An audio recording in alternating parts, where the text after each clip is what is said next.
السلام عليكم ورحمة الله وبركاته.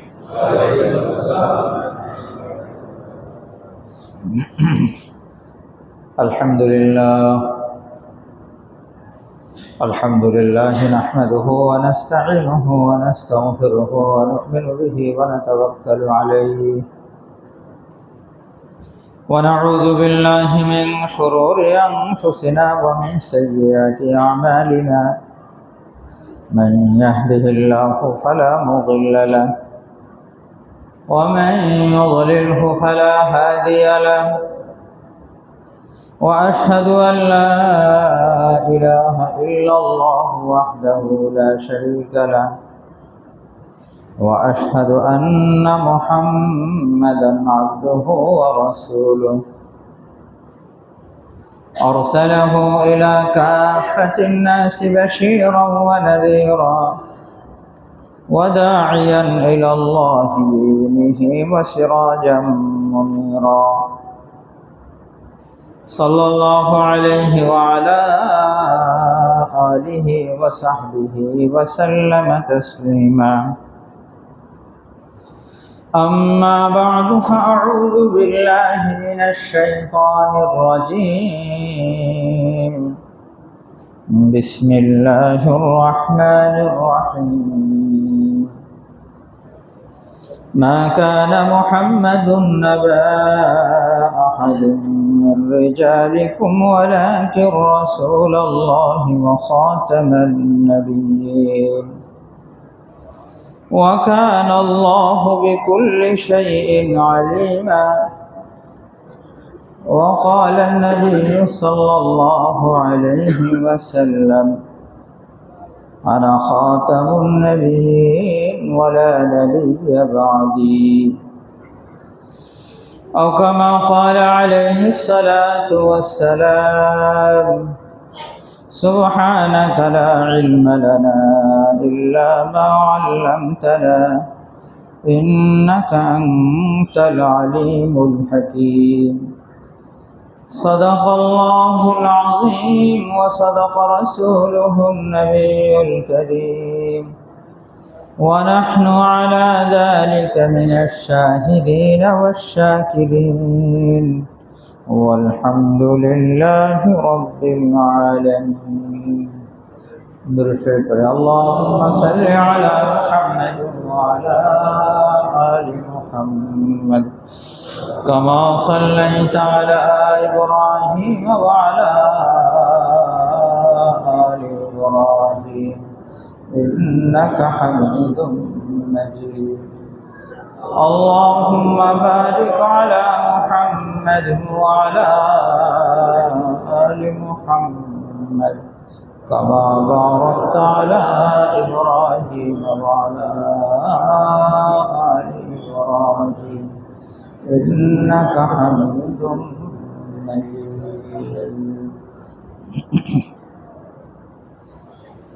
আলহামদুলিল্লাহ, আল্লাহ পাক রব্বুল আলামিনের মেহেরবানি যে আল্লাহ তাআলা আমাদেরকে ঈমানদার বানিয়েছেন, সুস্থ রেখেছেন, জমার উদ্দেশ্যে আগে আগে আসার তৌফিক দান করলেন। এই জন্য আল্লাহ পাকের দরবারে শুকরগুজারি করে বলি আলহামদুলিল্লাহ। একজন মানুষের জীবনে সবচেয়ে জরুরি জিনিস, সবচেয়ে দামি জিনিস তো হলো ঈমান। সবচেয়ে দামি জিনিস ঈমান। যেহেতু ঈমানটা সবচেয়ে দামি, এই জন্য ঈমানের হেফাজত, ঈমানের সুরক্ষার ফিকিরও সবচেয়ে বেশি জরুরি। আল্লাহ তাআলা আমাদেরকে তৌফিক দান করেন। যেহেতু ঈমানটা সবচেয়ে বেশি দামি, তো এই জন্য শয়তানের একেবারে সবচেয়ে বড় টার্গেট তো এটাই যে একজন মানুষকে ঈমান হারা বানানো, তার ঈমানকে কি করে দেওয়া, নষ্ট করে দেওয়া। এটা তার প্রধান টার্গেট প্রধান বিষয় তার। ঈমান হারা বানানোর জন্য বিভিন্ন কৌশল, বিভিন্ন ফন্দি ফিকির শয়তান করবে, কাফের মুশরিকরা করবে। এক এক সময় এক একভাবে এই গোমরাহি সামনে আসবে। যারা সতর্ক, যারা সচেতন, তাদের তো ঈমানের হেফাজত হয়ে যাবে। কিন্তু কেউ যদি অসচেতন হয়, অসতর্ক হয়, তাহলে কিন্তু তার সবচেয়ে দামি যে ঈমান, এই ঈমান কিন্তু হরণ করে নিয়ে যাবে। আল্লাহ তাআলা আমাদেরকে হেফাজত করেন। রাসূল আকরাম সাল্লাল্লাহু আলাইহি ওয়াসাল্লাম ইরশাদ করেছেন, লা তাকুমুস সাআতু হাত্তা ইয়াকুনা ফি উম্মতি আকওয়াম। নবীজি বলেন যে কিয়ামত আসবে না, কিয়ামত আসার আগে আমার উম্মতের এক দল, নবীজি সাল্লাল্লাহু আলাইহি ওয়াসাল্লামকে নবী মানে, নবীজির উম্মতের এক দল, নবীজি বলেন যারা মুশরিকদের সাথে মিলিত হয়ে নিজেরা শিরকি কাজ করবে। এরপরে নবীজি সাল্লাল্লাহু আলাইহি ওয়াসাল্লাম বলেন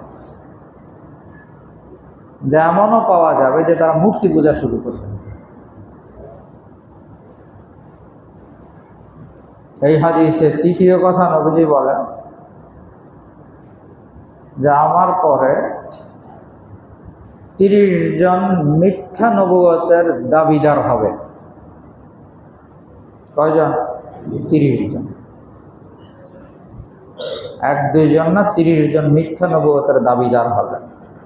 কুল্লুহুম কাযযাবুন, সব মিথ্যক। আনা খাতামুন নবিয়্যিন ওয়ালা নবিয়্যা বা'দি, আমি সর্বশেষ নবী, আমার পরে আর কোনো নবী নেই। নবীজি তো বড় পরিষ্কার করে কথা বলে গেছেন, কিন্তু এরপরও নিজেদেরকে মুসলমান দাবি করে নবীজি সাল্লাল্লাহু আলাইহি ওয়াসাল্লামের পরে অন্য ব্যক্তিকে নবী বলে, নবী স্বীকার করে নিজের ঈমান নষ্ট করেনওয়ালা আমাদের সমাজে নাই? আছে তো, যে কাদিয়ানী সম্প্রদায়, ঈমান তো শেষ করে দিচ্ছে। মুফতি মোহাম্মদ শফি সাহেব রহমতুল্লাহ আলাইহ মারিফুল কোরআনে আলোচনা করেছেন যে পবিত্র কোরআনুল কারীমের 1-2 আয়াত না, 100 আয়াত দ্বারা এই বিষয়টা প্রমাণিত যে নবীজি সাল্লাল্লাহু আলাইহি সাল্লাম সর্বশেষ নবী, নবীজির পরে আর কোনো নবী নাই। আহাদিসে মুবারাকার ক্ষেত্রে মুফতি শফি সাহেব রহমতুল্লাহ আলাইহ বলেন যে আমি নিজেই 200 হাদিস একসাথে জমা করে দিয়েছি, যে সব হাদিসের ঘুরে ফিরে এই দাবি যে নবীজি সাল্লাল্লাহু আলাইহি সাল্লাম সর্বশেষ, এরপর আর কোনো নবী নেই। তো তার অর্থ এই বিষয়টা একেবারে পরিষ্কার, মীমাংসিত বিষয়, স্বচ্ছ বিষয়, এখানে অস্পষ্টতার কিছুই নেই, একদম পরিষ্কার বিষয়। কিন্তু এরপরও তো মানুষ ঈমান নষ্ট করছে। আমি আপনাদের সামনে সূরাতুল আহজাবের 40 নম্বর আয়াত তিলাওয়াত করেছি। আল্লাহ পাক রব্বুল আলামিন বলেন, মা কানা মুহাম্মাদুন আবা আহাদিন মির রিজালিকুম ওয়ালাকিন রাসূলুল্লাহি ওয়া খাতামান নাবিয়্যিন। মা কানা মুহাম্মাদুন, মুহাম্মদ তোমাদের মধ্য থেকে কোনো পুরুষের পিতা নন। মা কানা মুহাম্মাদুন আবা আহাদিন মির রিজালিকুম ওয়ালাকিন রাসূলুল্লাহি ওয়া খাতামান নাবিয়্যিন। ওয়ালাকিন রাসূলুল্লাহ, তিনি আল্লাহর রাসূল, ওয়া খাতামান নাবিয়্যিন, সর্বশেষ নবী। এই আয়াত সম্পর্কে কিছু কথা বলবো। রাসূল আকরাম সাল্লাল্লাহু আলাইহি ওয়াসাল্লামের পবিত্র কোরআনুল কারীমে শুধুমাত্র এই পুরা গোটা উম্মতে মুসলিমার মধ্যে সাহাবায়ে কেরামের মধ্যে শুধুমাত্র একজন সাহাবীর নাম আসছে পবিত্র কোরআনুল কারীম। বিভিন্ন সাহাবায়ে কেরামের দিকে ইঙ্গিতবহ কথা তো আসছে। হযরত আবু বকর সিদ্দিক রাদিয়াল্লাহু তাআলা আনহু, আবু বকর সিদ্দিক রাদিয়াল্লাহু তাআলা আনহুর প্রতি ইঙ্গিতবহ কথা তো আসছে, কিন্তু সরাসরি নাম উল্লেখ করা হয়েছে শুধু একজন সাহাবী, আর ওই সাহাবীর নাম হলো যায়েদ। ফালাম্মা কাযা যায়েদুন মিনহা ওয়াতারান, হযরত যায়েদ বিন হারেসা রাদিয়াল্লাহু তাআলা আনহু। যায়েদ বিন হারেসা রাদিয়াল্লাহু তাআলা আনহু, ওনার সম্পর্কে লম্বা ঘটনা আছে। নবীজি সাল্লাল্লাহু আলাইহি ওয়াসাল্লামের পালক পুত্র। উনি ছিলেন বনু কালাব গোত্রের, আরবের এক বহুত বড় কবিলা। আইয়ামে জাহেলিয়াতে যখন এই যায়েদ বিন হারেসার বয়স 8, তখন এই সাহাবীর গোত্রের সাথে অন্য গোত্রের যুদ্ধ হয়েছে।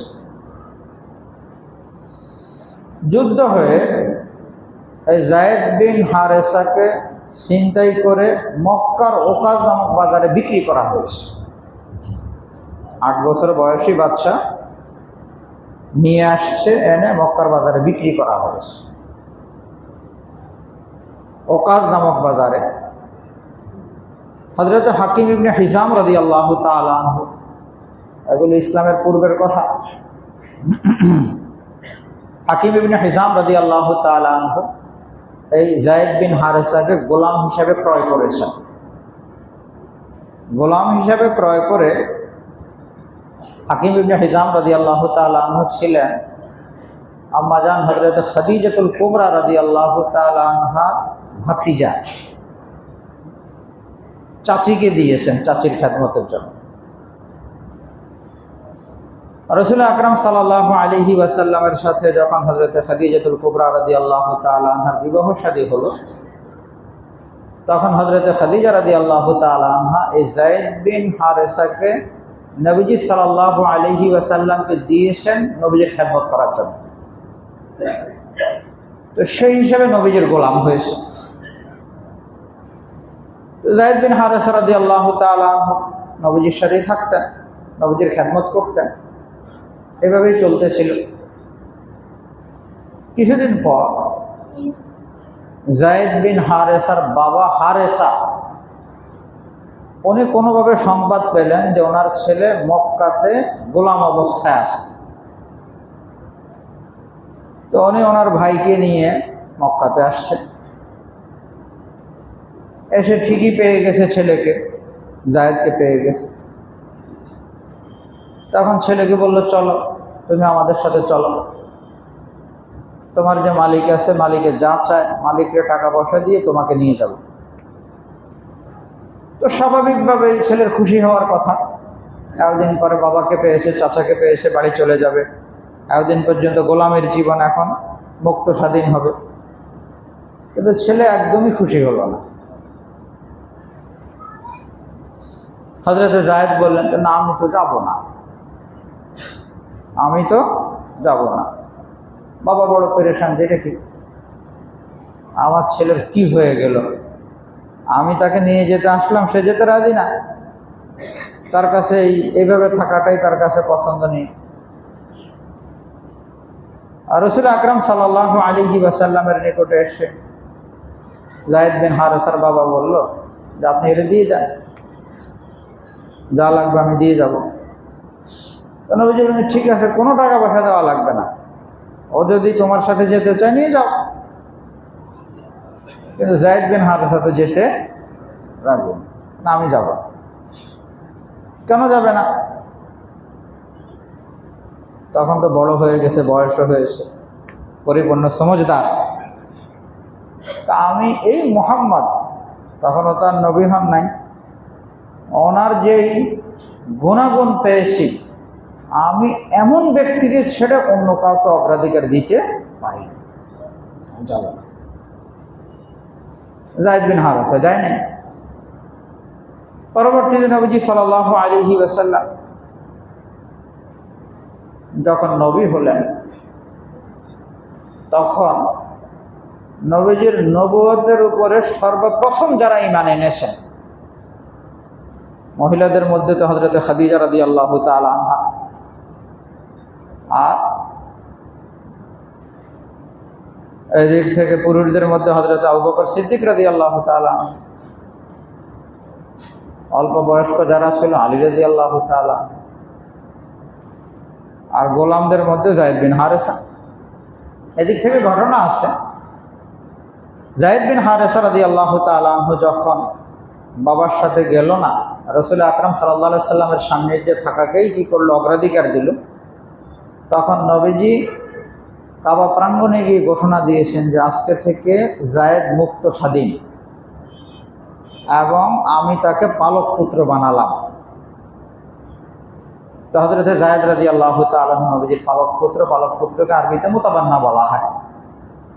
তো আরবের মধ্যে প্রসিদ্ধ হয়ে গেছে যায়েদ ইবনে মুহাম্মদ, এইভাবে প্রসিদ্ধ হয়ে গেছে যায়েদ ইবনে মুহাম্মদ, যায়েদ বিন মুহাম্মদ, মুহাম্মদের ছেলে যায়েদ, ওই পালক পুত্র হিসেবে প্রসিদ্ধিটা আসছে যায়েদ বিন মুহাম্মদ। এভাবে চলতেছিল। পবিত্র কুরআনুল কারীমের নির্দেশনা আল্লাহ তাআলা জারি করেছেন, উদউহুম লিআবাইহিম হুয়া আকসাতু ইনদাল্লাহ, যে তোমরা যখন কাউকে ডাকবা তখন পালক বাবার নামে না, বংশীয় পিতা যে তার নামেই কাউকে ডাকবা। উদউহুম লিআবাইহিম হুয়া আকসাতু ইনদাল্লাহ। তো যেহেতু এই আয়াত নাজিল হয়ে গেছে, এখন আর যায়েদ বিন মুহাম্মদ বলার কোনো কি নেই, সুযোগ নেই। একটা তো হলো রূপক অর্থে মানুষের বাবা বলে, শ্বশুরকে বাবা বলে, সেগুলো ভিন্ন জিনিস। কিন্তু যখন কাগজ কলম আসে, নাম, পিতার নাম, তখন কিন্তু শ্বশুরের নাম আসে না। তখন কি করা লাগে, বংশীয় পিতা যে তার নামই লিখতে হয়। তার নাম লিখে না লিখে অন্য কারোর নাম লেখাটা কবিরা গুনাহ, কঠিন কবিরা গুনাহ। কুরআনুল কারীমও নিষেধ করা হয়েছে, হাদিস শরীফে কঠিন নিষেধাজ্ঞা আসছে এর উপরে। তো মানুষের মধ্যে প্রসিদ্ধ ছিল যায়েদ বিন মুহাম্মদ। এই আয়াত নাজিল হওয়ার পরে এখন প্রসিদ্ধ হয়েছে যায়েদ বিন হারেসা, বাবার সাথে সম্পৃক্ত হয়ে হারেসার পুত্র যায়েদ। মুফতি মোহাম্মদ শফি সাহেব রহমতুল্লাহ আলাইহি লিখেছেন, যেটা একটা বহুত বড় বিষয় ছিল, যেখানে মুহাম্মদ সাল্লাল্লাহু আলাইহি সাল্লামের সাথে সম্পৃক্ততা ছিল, সেটা বাদ হয়ে কি হয়ে গেল, এখন হারেসার পুত্র যায়েদ হয়ে গেছে। তো সামাজিক দৃষ্টিকোণ থেকে একটা বড় একটা উপাধির বিষয় ছিল, সেখান থেকে অনেক লোতে এসে গেছে। মুফতি মোহাম্মদ শফি সাহেব রহমতুল্লাহ আলাইহি বলেন যে হয়তোবা এটাও একটা কারণ যে আল্লাহ তাআলা যেহেতু কোরআনের নির্দেশনার কারণে সেটা ক্যান্সেল হয়েছে, আল্লাহ তাআলা এই নামকে সম্মানিত করার জন্য পবিত্র কুরআনুল কারীমে এই নাম নিয়েছে। এখন কোনো ব্যক্তি যখন পড়বে কুরআনুল কারীমের তিলাওয়াতের সময়, ফালাম্মা কাযা যায়েদুন, যায়েদ পড়ার সাথে সাথে আল্লাহ তাআলা 30টা নেকি দান করবেন। কিয়ামত পর্যন্ত যত মানুষ পড়বে, যত মানুষ এই নাম নেবে কুরআনুল কারীমের তিলাওয়াতে, এক হরফে 10 নেকি, কত বিশাল বড় ফজিলতের মামলা। হযরত যায়েদ রাদিয়াল্লাহু তাআলা, এই যায়েদ বিন হারেসা রাদিয়াল্লাহু তাআলা পরবর্তীতে নবীজি সাল্লাল্লাহু আলাইহি ওয়াসাল্লাম ওনার যখন বিবাহের বিষয় আসলো, নবীজি নিজের ফুফাতো বোন যায়নাব বিনতে জাহাশ রাদিয়াল্লাহু তাআলা আনহা, হযরত যায়নাবের সাথে বিবাহের প্রস্তাব দিয়েছেন নবীজি। তো হযরত যায়নাব রাদিয়াল্লাহু তাআলা আনহা, ওনার ভাই ছিলেন আব্দুল্লাহ বিন জাহাশ। তো ওনারা তো কুরাইশি হাশেমি সম্ভ্রান্ত বংশের, আর যায়েদ ঘুরে ফিরে বনু কালাবের, এবং একসময় কি ছিল, গোলাম ছিল। ওনারা শুরুতে রাজি ছিলেন না।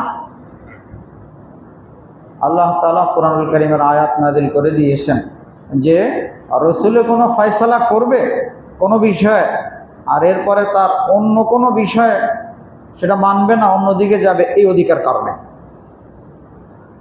কোরআনুল কারীমের আয়াত নাযিল হয়েছে। এই আয়াত শোনার পরে হযরতে যায়েনব রাদিয়াল্লাহু তাআলা আনহা রাজি হয়ে গেছেন বিবাহে। বিবাহ হয়ে গেছে হযরতে যায়েনব বিনতে জাহাশ আর যায়েদ বিন হারেসা।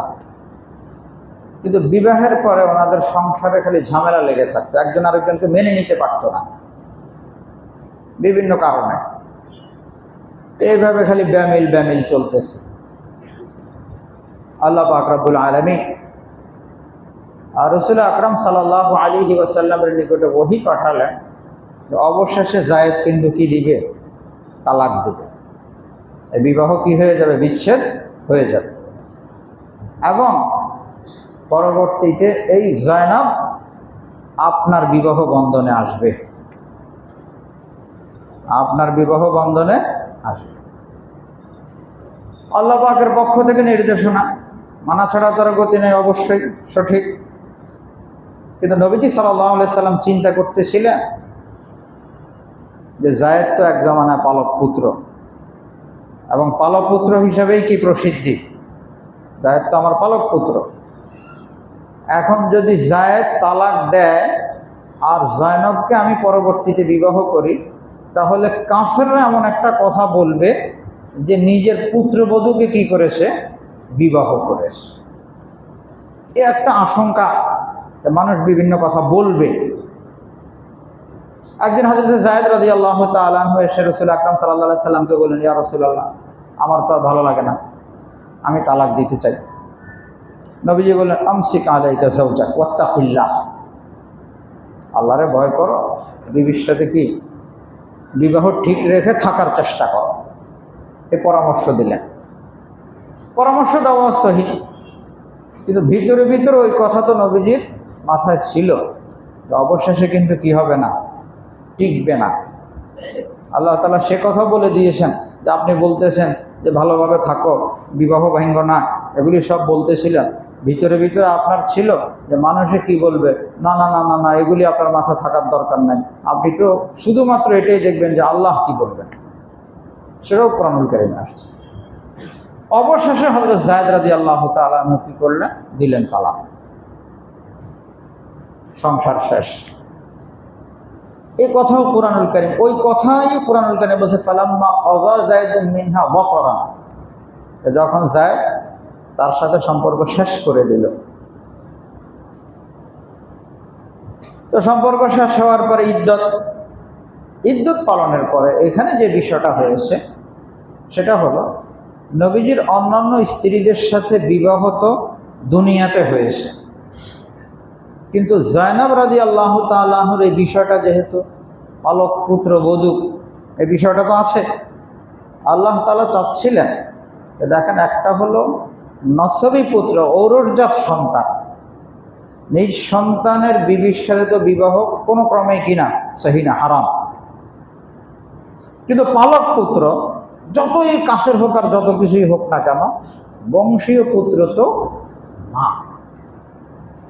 নিজ সন্তানের বিবির সাথে তো পর্দা নাই, কিন্তু পালক পুত্রের বিবির সাথে তো অবশ্যই কি করা লাগবে? পর্দা করা লাগবে। তো মানুষ যে এই পালক পুত্র আর বংশীয় পুত্রকে একাকার করে ফেলে, এই বিষয়টা যে এক না, বরং পালক পুত্রবধূ সেই আজনবী, তার সাথে পর্দা, এবং সেখানে বিবাহ সাথে যদি ক্যান্সেল হয়ে যায়, পরবর্তীতে ওই পালক বাবা বিবাহ করতে পারবে। এই যে শরীয়তের মাসালাটা, এই মাসালাটা আল্লাহ তাআলা চাচ্ছিলেন যে রাসূল আকরাম সাল্লাল্লাহু আলাইহি সাল্লামের মাধ্যমে বাস্তবায়ন করতে, যাতে করে এই বিষয়টা সকলের সামনে একদম কি হয়ে যায়? পরিষ্কার হয়ে যায়। এই জন্য আল্লাহ পাক রব্বুল আলামিন অন্যান্য স্ত্রীদের সাথে বিবাহ তো দুনিয়াতে, কিন্তু যায়েনব রাদিয়াল্লাহু তাআলা আনহার সাথে নবীজি সাল্লাল্লাহু আলাইহি সাল্লামের বিবাহটা আসমানে হয়েছে। রব্বুল আলামিন পবিত্র কোরআনুল কারীমে ঘোষণা করেছেন, যাওয়াজনাকা, আমি আপনাকে বিবাহ করিয়ে দিয়েছি।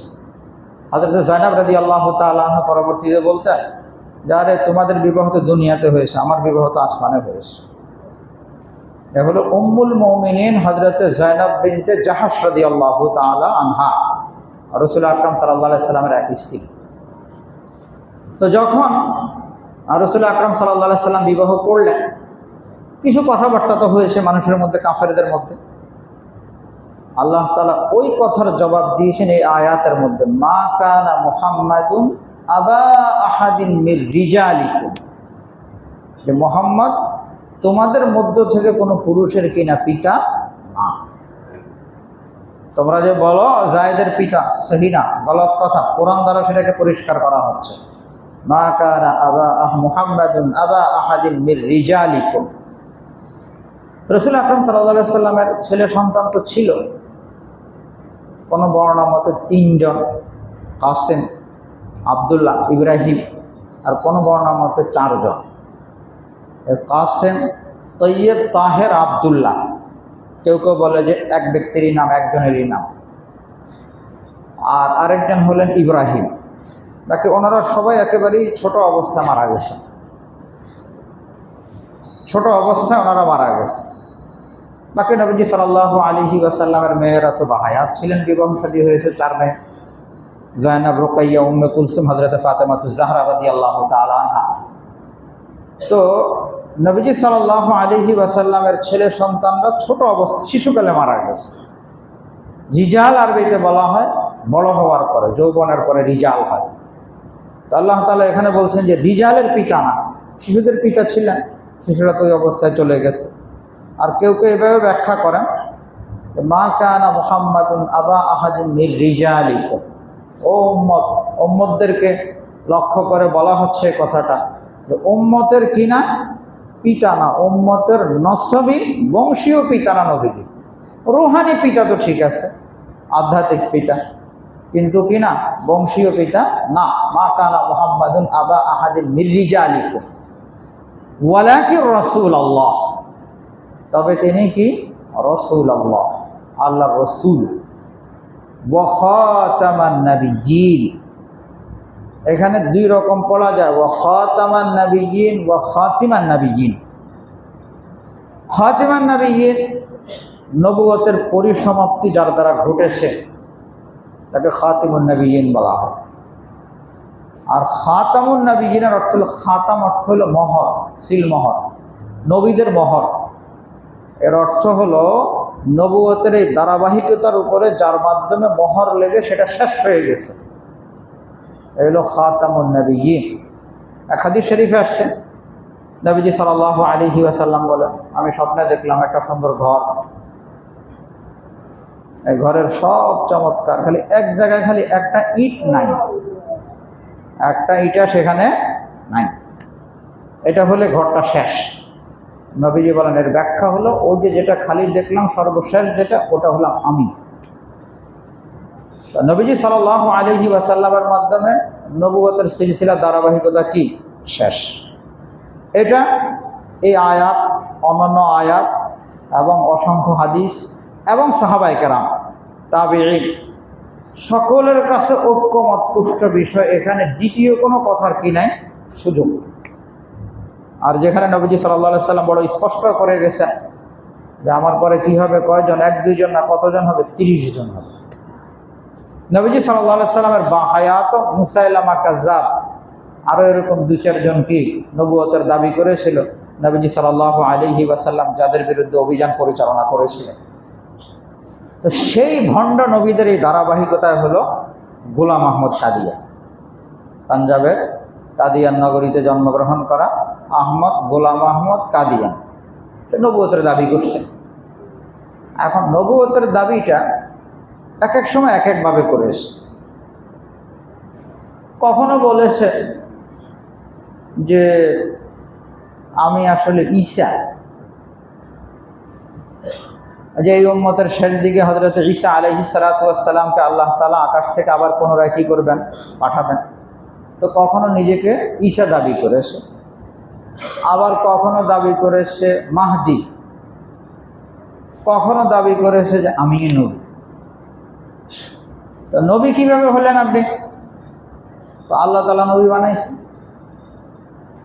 তো এখন এখানে প্রশ্ন আসে যে এই বিষয়টা পরিষ্কার যে মুহাম্মদ রাসূলুল্লাহ সাল্লাল্লাহু আলাইহি ওয়াসাল্লাম সর্বশেষ নবী, এরপরে আর কোনো নবী নেই, তখন ব্যাখ্যা দেওয়ার চেষ্টা করেছে। ব্যাখ্যাটা কখনো এইভাবে দিয়েছে, বড় নবী তো আর আসবে না, কিন্তু নবীর ছায়া আসবে। নবীর কি আসবে? ছায়া আসবে। আমি ছায়া নবী, আরবি উর্দুলারা বলে জিল্লি নবী। জিল মানে ছায়া, মানে নবীর ছায়া পড়ছে আমার উপরে, নাউযুবিল্লাহ। আবার কখনো বলেছে যে খাতামুন নবিয়্যিন, নবুয়তের মোহর বলা। তো এর অর্থ কি জানেন? এর অর্থ যে সকলে যে বলে সর্বশেষ নবী, এটা না, বরং এটার অর্থ হইল যে মুহাম্মদ সাল্লাল্লাহু আলাইহি সাল্লামের কাছে নবুয়তের সিল মোহর আছে। উনি যারে খুশি তারে খালি সিল লাগাইবে, আর কি বানাবে? নবী বানাবে। মুহাম্মদই আমার নবী বানাইছে, সিল লাগাই দিছে আমার, নাউযুবিল্লাহ। তার অর্থ তো নবী বানানোর জন্য আল্লাহ তাআলারও প্রয়োজন নেই, তার এই ব্যাখ্যা অনুযায়ী রসুলি যারে খুশি তারা কি বানায় দিবে? নবী বানায়। এক এক সময় এক এক কথা বলেছে।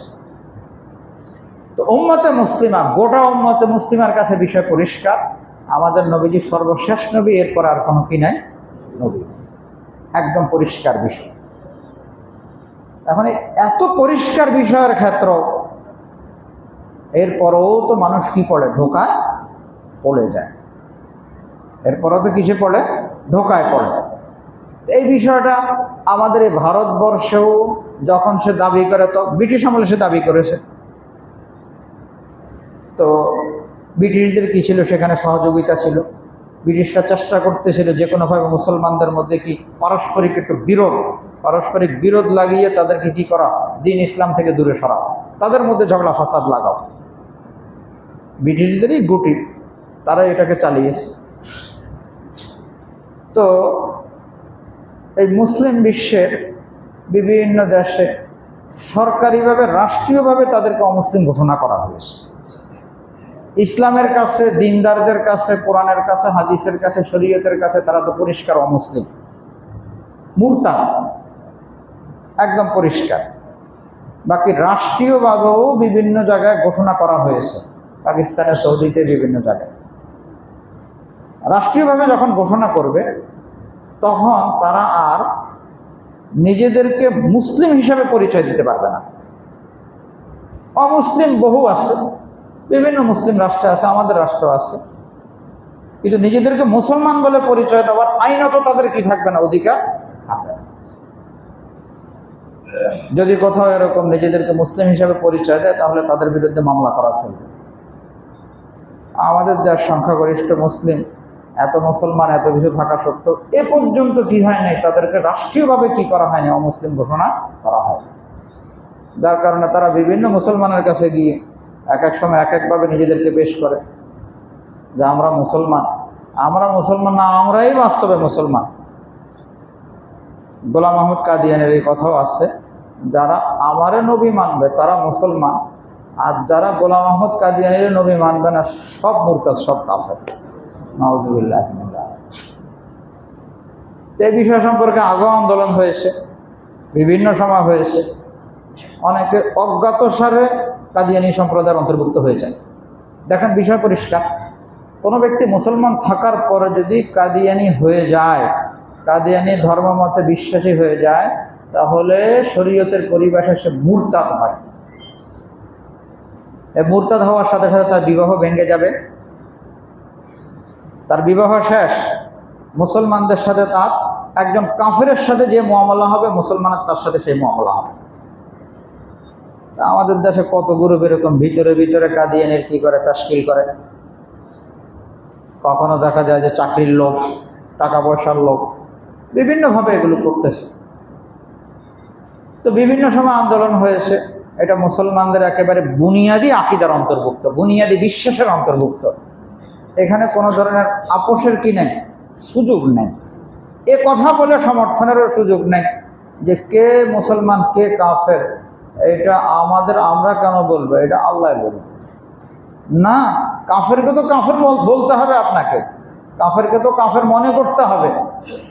কোনো মুসলমানে যদি কাফেরকে কাফের মনে না করে, বরং তারাও যদি মুসলমান মনে করে, তাহলে তার ঈমান তো নষ্ট হয়ে যাবে। তো এই জন্য এই কথা বলার সুযোগ নাই যে কে মুসলমান কে কাফের সেটা আল্লাহ দেখবে, আপনাকেও দেখতে হবে, কারণ নবীজি সাল্লাল্লাহু আলাইহি সাল্লামের ফয়সালা।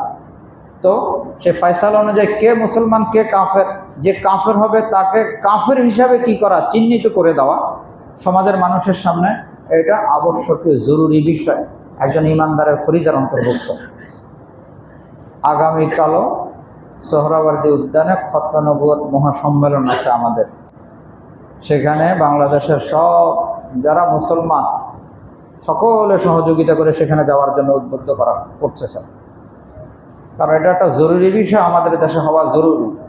অন্যান্য দেশে যেমন হয়েছে তাদেরকে সরকারিভাবে রাষ্ট্রীয়ভাবে কি করা, অমুসলিম ঘোষণা করা, যাতে করে তাদের ফিতনা ফাসাদ থেকে সাধারণ মুসলমানরা যেন কি হয়ে যায়, বেঁচে যায়। এ হলো মাকসাদ। এই জন্য আপনাদের কাছেও দাবি সহযোগিতা করবেন, এবং যাদের দ্বারা সম্ভব আগামীকালের যে মজমা আছে সেখানে যাবেন এবং একাত্মতা ঘোষণা করবেন, সহযোগিতা করবেন। আর ব্যক্তিগতভাবে সবসময় সচেতন থাকা নিজেদের ব্যাপারে, নিজেদের সন্তান আত্মীয় স্বজন কেউ যেন কোনোভাবে এই খপ্পরে যেন, কাদিয়ানীদের খপ্পরে যেন না পড়ে যায়, সে বিষয়ে সতর্ক থাকা আমাদের সকলের জন্য জরুরি বিষয়। আল্লাহ তাআলা আমাদের সকলকে বুঝার তৌফিক দান করেন, আমিন। ওয়া মা আলাইনা ইল্লাল বালাগ ওয়া আখিরু দাওয়ানা আলহামদুলিল্লাহ।